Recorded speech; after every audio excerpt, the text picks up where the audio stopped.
Let's start again. So, good evening, good evening, good evening. We're back again with another look ahead, another look forward to another comfortable victory coming up this weekend. It's Southampton away. This is going to be a light work.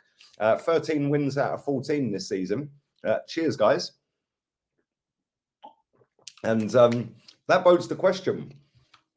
Why are so many people so adamant that top 4 is the only aim? We're currently sat top of the table. And yes, we are only, a third of the way through the season, nearly, just under a third. And let me get rid of that.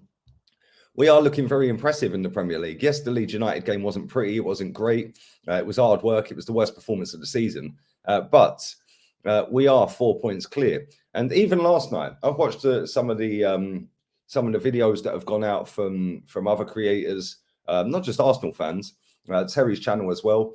All of the comments on these videos are, yeah, well, you know, the aim this season is top 4.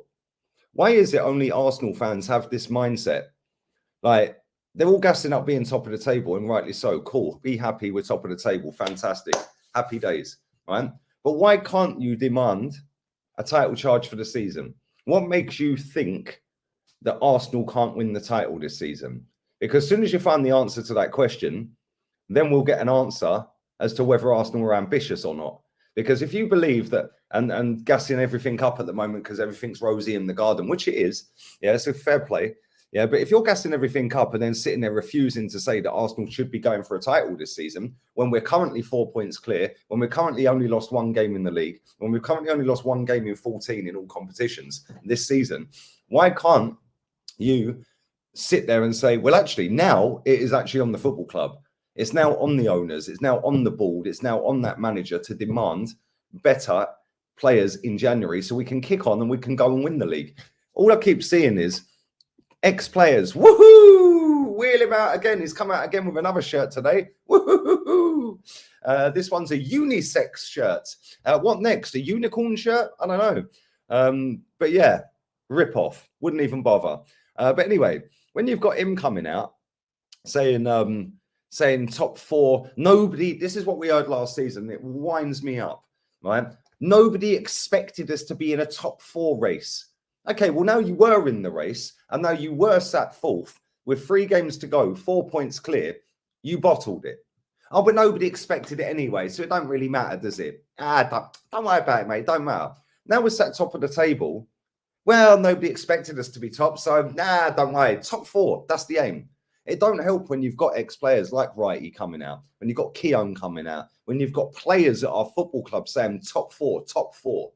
Yeah. The fact and reality is we've been the best team in the league this season. That ain't even a debate. That is why we are top. Yeah, you can be top after 2 games. It don't mean nothing. Top after 10 still don't really mean anything because we ain't won it yet. But you're starting to see a pattern. You're starting to see how the team are looking. Yes, there's going to be bumps in the light and all that rubbish. But the fact is, pretty much every single Arsenal fan that I've seen in these comment sections on my videos and other people's videos are all saying the same. Oh, nobody expected us to win it, so it don't matter if we don't. How about change your mindset, you losers? Yeah, and actually demand more. This is where the likes of Turkish and that should be bang on him now. Yeah, bang on that Cronky. Yeah, and big up Turkish. I love watching his content, man. Go and subscribe to Turkish. But in my opinion, this is where, bang, everyone now get on it. Because now we do have an opportunity. We do have a chance to go and win the league this season if we do what is required. Beating Southampton's a given. We're beating them. So we're still going to be top quite comfortably. I don't know who Man City have got. Let's have a look at the fixtures. Who have City got this weekend? Let's have a look. Smash the likes up if you haven't. Chelsea, Man United tomorrow. Liverpool, Forest. Well, Liverpool will slap them. Man City have got Brighton. Well, that's a win then, isn't it? And yeah. Who have Spurs got? Newcastle. Oh, that ain't easy, is it? So we are going to be still 4 points clear. And it's kind of mad because I look at it and I think that like we should be contending for a title. We should be, after 18, 19 years of not winning one, after smashing a stadium down, after going through all the ups and downs, all the BS, all the crap Wenger told us about, oh, we cannot compete financially. Well, at the moment, we're competing on the pitch in this season. After 10 league games, we have been the best, right? That's not debatable. The points tell us, the results tell us, the table tells us. So now we're going to beat Southampton, we're going to beat Nottingham Forest. They're givens. Yeah, there's no way we're not winning them 2 games. So we're still going to be top, right? And then we've got Chelsea, which, listen, we've beaten them twice in 2 years at their ground. The year before that, under Arteta, I think we got a draw. So in 3 attempts, he ain't lost to them at their ground. So I'm kind of confident we can get something out of that game. Not only that, they are going to have to attack. It's their home ground. So that will be perfect for us on a counter-attack. So I feel like we can potentially get a result there as well. But let's say we don't win. Let's say we get a draw. Let's say Man City win their game. Yeah, so Man City catch up a couple of points, right? But then we've got Wolves. Well, as soon as you go 1-0 up against Wolves, that's the end of the game because they don't score any goals. So we're beating them. We will still be top on Boxing Day. We will then play West Ham on Boxing Day and we will beat them. On New Year's Eve, we play Brighton. We will beat them. So now we're going to go into the 1st of January, still top of the table. This is where everyone now needs to get on this club. Every single one of them, because it's all well and good sitting there on your Twitter accounts, yeah, and on your Facebook accounts and YouTube channels. Yeah, you lot, you didn't expect us to be up there. You're rubbish. Look at Xhaka. He's making you eat your words. Arteta's put you in a spliff. You're in the mud. Okay, cool. So now let's try and win it then. Or is that not allowed? Try and win it. Now put pressure on the football clubs. It's great doing all of that. Fantastic. Banter, take the piss, do what you want. Cool. Well done. Yeah. Now, go and tell the football club how you want players in January. Go and stick it on them. We want a striker. We want a centre-back. We want a CM. We need a right winger. Oh, but Lee, it's a challenging window. And it's very difficult to sign players in January. Well, that's bollocks. Because I guarantee you something now, Newcastle fucking won't find it difficult. Yeah. And if Man City want a player, they won't find it difficult either. So why will Arsenal find it difficult? Yeah, but Lee, I've seen this one a lot in comment sections. Yeah, but we're very close to breaking FFP rules. Really? Who told you that? Who told you that? Because I ain't seen nothing about FFP apart from we're not breaking the rules. So what's that all about? Stanley Kroenke and KSE Sports Entertainment or whatever they're called, are literally about to pay nearly, well, just over £500 million off of one of their football teams over in America. Clearing the whole debts, one of their NFL teams. There you go. Bosh, £500 million. Anyone who tells me that this football club can't go out and buy in January, you're deluded, right? Raise the bar, raise the standards. We're flying at the minute. So let's not lower the standards from where we are, which is first, which is where I expect us to be every year, by the way. I expect us challenging every year at the very least. So let's not drop the standards. We're playing really good football at the minute. We're top of the table at the minute.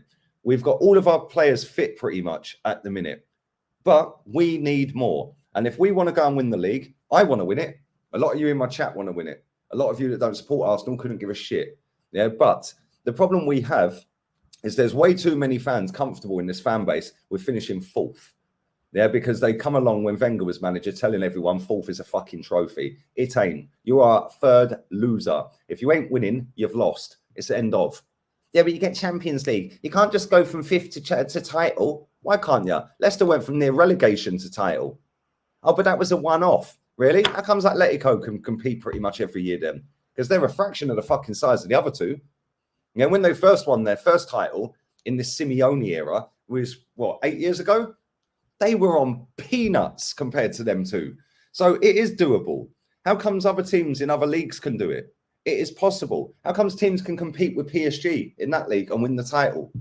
Lille won the title. There's other teams that compete for the title. Marseille run it pretty much all the way in the end. Yeah, Marseille are what, 4 points behind? Yeah, I think there's 2 or 3 teams in between them and PSG. So how comes teams can compete?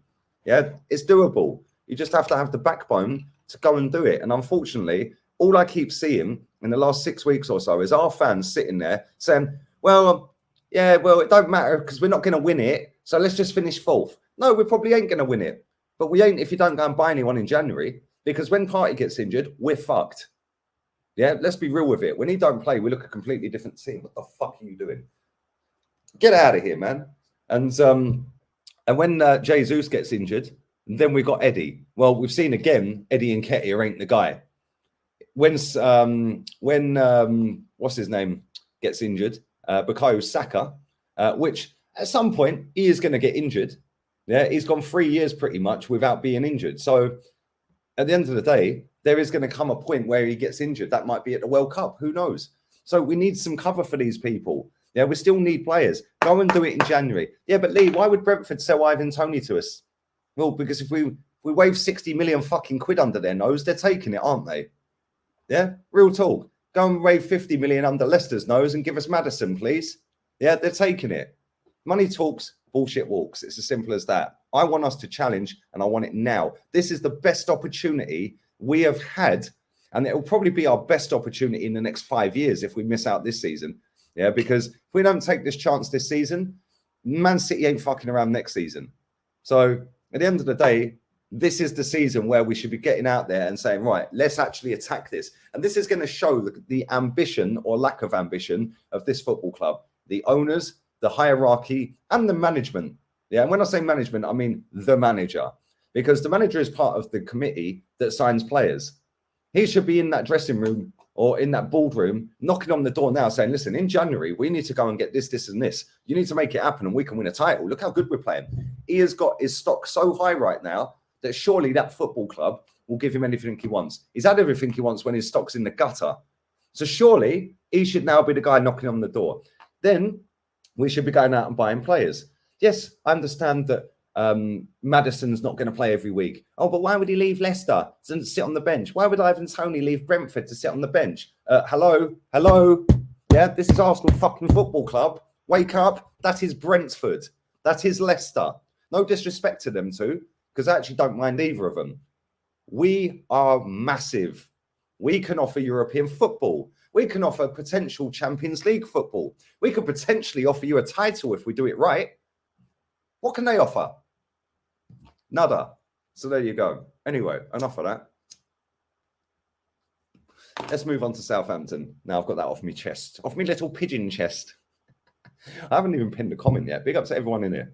Big up, man. Big up to everyone. I'd get Joel Felix. It's going to cost a lot of money, that, mate. If you're serious, then go do it, man. Like, if you want to win titles, you have to go above and beyond, mate. Yeah, and the fact is, like, we have got a great opportunity to win the league this season. But the ambition or lack of is going to be the reason why we do or we don't. If we want to win titles, this January, we go and sign a load of players.